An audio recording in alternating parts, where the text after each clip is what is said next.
যদি শাশুড়ি মাকে খাওয়ানো যায়, ভালোবাসা তো ঠিক সম্পর্ক দেখে আসে না, ঠিক অনুভবে গড়ে ওঠে।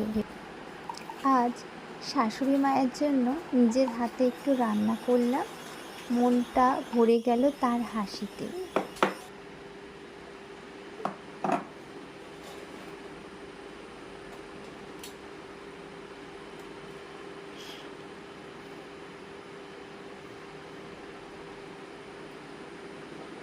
তো বন্ধুরা, সকলের জীবনেও যেন থাকে এমন কিছু শান্ত দুপুর, কিছু কাছের মানুষ আর একটুখানি ভালোবাসা। দেখা হবে পরের গল্পে। ততদিন নিজেদের যত্নে রাখো আর প্রিয়জনদের সাথে সময় কাটাও।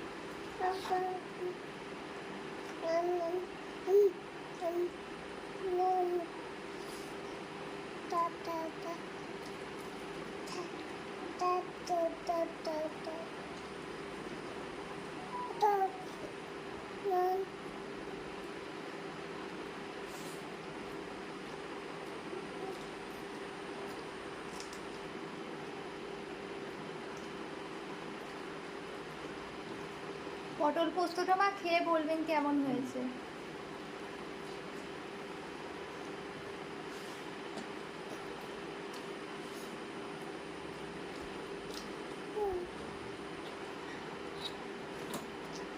পোস্ত দিয়ে